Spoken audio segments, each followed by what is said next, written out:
11th Hour, an audio drama by Patricia, Asedegbega.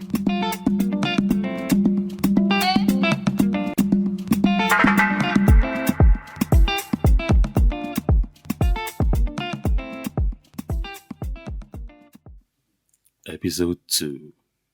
The cavalry has arrived! Yes. Agnes announced with a shout as Gladys walked in after her. Helen, adjusting a dress on a mannequin, smiled at her friends. The newcomers approached her and admired the dress. We knew you'd be stressing over the non-existent Chris situation, so we came to see you and do some damage control. Speak for yourself, Gladys. I think there's something real bothering Helen, and I'm here to listen. Helen, please leave that for now and come and sit with us and tell us what's really bothering you. Helen looked at both women who were staring at her. She looked around the shop for a moment, but did not sit.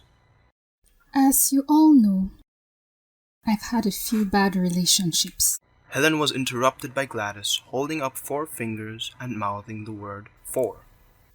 What would we do if you didn't keep score, Gladys? Anyway, I didn't start to analyze the pattern until Douglas. I made the decision to break up with him without fully understanding why I... Wait, what? You broke up with him? I thought it was the other way around. I'm confused. I woke up the next morning to a text from one of his friends asking me how I was after Douglas had broken it off. After a few more people contacted me, I understood that it was the version he had decided to go with. I had too much on my plate to worry about that minute detail. What a rat. I never liked him. Ha! Gladys, you are too young to suffer from memory loss, so. Luckily, I don't have that problem. You that told me at the time to go back to him and beg him for whatever my offense had been. The first thing you said to me when you found out that the relationship was over was in the form of a question. You said, and I quote, "What did you do to him?" Those were your exact words the day you both came to see me at home. Agnes, am I wrong? You are definitely not wrong. But I'm still trying to wrap my head around all the things that you are revealing. Let's leave aside the fact that Gladys is always pushing us in the wrong direction. What really happened? I mean, why did you make that decision? I didn't spend a lot of time in his company, so I hadn't formed a proper opinion about him. Gladys opened her mouth to protest Agnes's criticism directed at her. But then she closed it again, shook her head in disapproval, and focused her attention on Helen. Douglas just had this way of disrespecting my opinions, and me in general.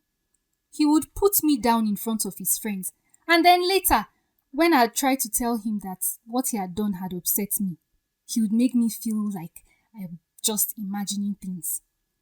It got to a point that I just chose to remain silent whenever we went out as a group.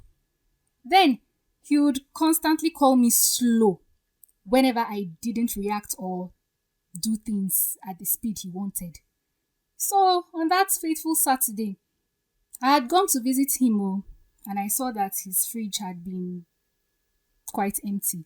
So I offered to make some soups for him for the week. He said he would drive me to the market.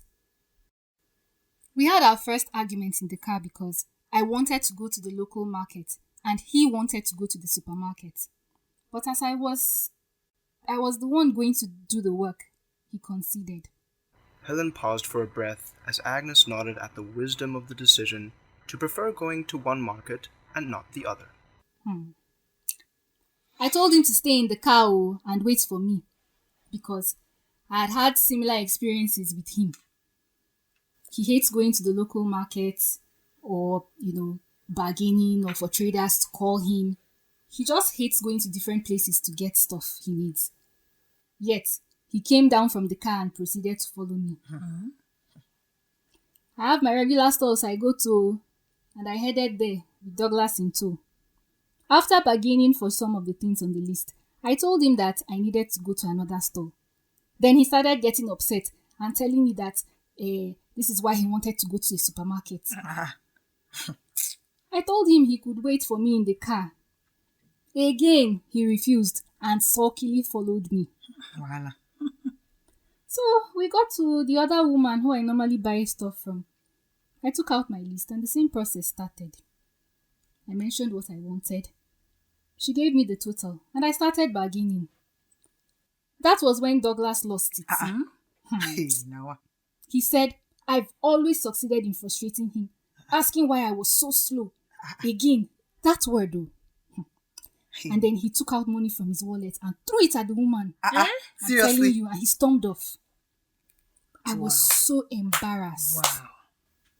Almost in tears. I just mumbled an apology to the woman and made to walk away.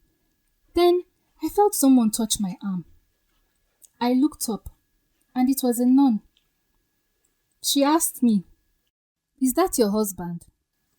I shook my head and stammered that he was my boyfriend. She then asked if he acted like that often, and I nodded. Then she said, "My dear, is this the kind of life you want to live if you marry this man? Think about it. It could be a very long life. Is this how you want to feel whenever a problem occurs? I'm Sister Josephine. You can find me at Sacred Heart. If you want to talk, come and see me.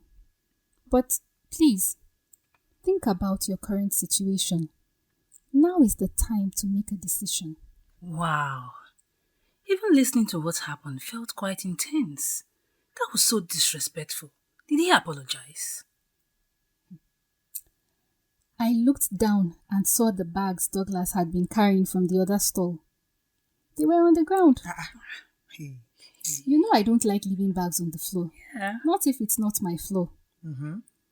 Anyway, I picked them up, plus the things I had just bought, and walked back to the car. To answer your question, no, he didn't apologize. Are you serious? Hey, now. He drove us back to his place in silence. And as I cooked, the words of that nun kept playing in my mind. They kept playing in my head, along with how Douglas made me feel with the way he occasionally spoke to me. So, I finished, I cleaned up, took off the apron, and found him watching TV in the living room. I told him that I was leaving. He was shocked and asked if it was because of the little incident at the market. This okay. This brother still has my mouth to God. talk. Wow. I told him that maybe to him it had been a little incident, but to me it was a recurring one that I didn't want to continue. I just didn't want to continue seeing him. He then blew up, said a few more things, and I was able to get away. Oh, well, I forgot all about the no-no, but a few months ago, when Chris and I attended the premarital courses, she came to give a talk on theology of the body. Of course, I didn't understand a lot of what she said. So, I approached her after the class. She looked at me and said, "You are that lady from the market." That was when I recognized her.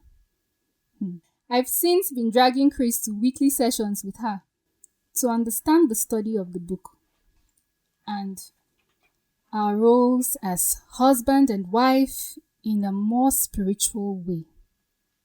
But I've also been seeing her on my own.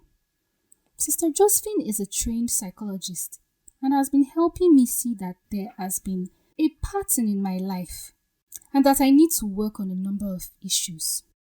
I don't want to settle anymore for Chris to do the same. Yes, I didn't hear all the conversation, but his reply is one that I don't want the person that I get married to ever see. Bettina is back.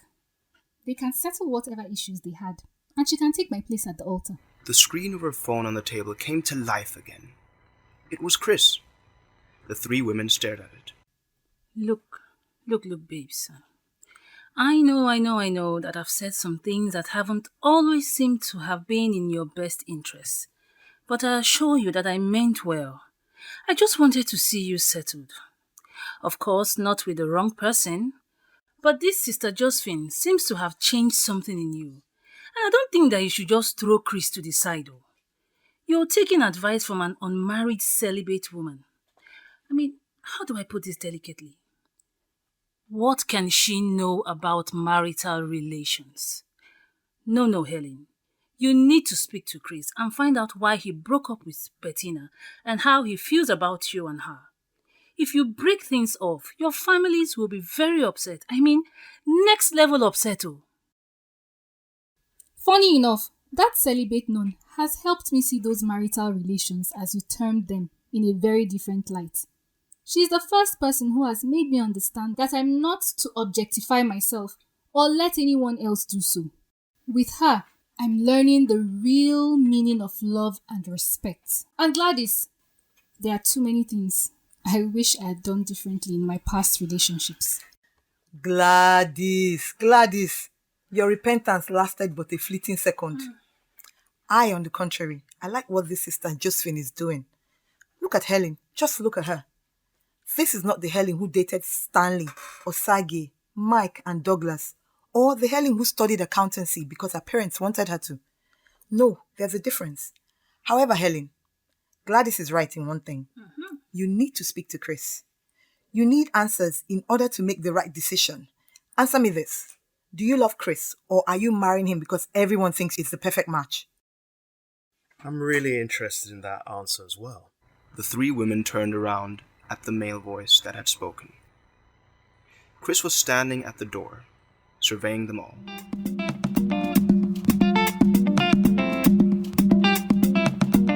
Goodness, Agnes, look at what time it is. Helen, we have to leave. We said we'd meet with the girls to plan your hen night. Hello, Chris. Sorry, we can't stay and chat. Bye. Helen watched as her friends picked up their bags and scrambled out, not daring to look at her. On the contrary, Chris hadn't taken his eyes off Helen, and didn't glance at the two women as they almost ran past him. I came to see why you've been ignoring my calls. And I arrived just in time to hear a question that I didn't think I'd listen to 3 weeks before our wedding. Helen? Something's evidently going on. Helen looked at him. His face was devoid of the dimples that appeared whenever he laughed. He raised an inquiring eyebrow. I hear Bettina is back. And? Have you seen her? Yes. The atmosphere had become tense. Helen observed him, waiting for him to elaborate. But it didn't look like Chris was about to add anything more to his reply. Why did your relationship end? Oh, what's with the questions? Why the sudden interest now? Well, during the premarital course, Father Peter said that now is the time to discuss everything, and that if one had doubts, this is the time to air them out. You've never told me why that relationship that was so important to you ended. It's not important. So now, she's back. It's normal that I should have concerns, especially considering the fact that you didn't deem it fit or deem it important to mention her return or your meetings. Or would you be fine if an ex of mine showed up and I met with him? Look, if there was something fishy going on, no, I won't be fine with it. Otherwise, I don't have an issue with an innocent meeting. We've never controlled each other before. Why the suspicion? There's nothing wrong with asking questions. Don't you want to know stuff about my past? You've never asked me anything. I'm still waiting to know the reason why things didn't work out between you and Bettina. Look, your past has been investigated. I don't have any questions, and the reasons why that relationship ended isn't relevant to our present situation. It's not something I have the slightest desire to talk about. Helen looked at him, shocked. Holding onto the desk, she sat down as thoughts raced through her mind. Wait. You had me investigated? Yeah, my mother did. It's something she always does when people get close to me. I mean, Sadly, not every woman who has crossed my path has been what she has said she was. Okay, look, I don't ask for it, but when I introduce a girl to her, I get a report. It feels like I know nothing about you. And yet, I was screened and deemed fit before you proposed. Come on. Chris, why exactly are you marrying me? Oh, come on. Do you love me? Come on, if I didn't, I wouldn't have asked you. Look, come on, Helen. Helen, I have to go. I have an appointment. I don't understand what has come over you. Nothing has changed. Look, nothing has changed my end. My parents want us to all have dinner tomorrow and to iron out some details. My mom called yours and fixed the time for 8 p.m. Should I send a car to pick you up? Helen looked at him, shocked. The whole interaction felt surreal. It felt like instead of getting out of the situation, she was sinking deeper into things. There was no way that her stepmother would allow her not to attend the dinner. Helen shook her head.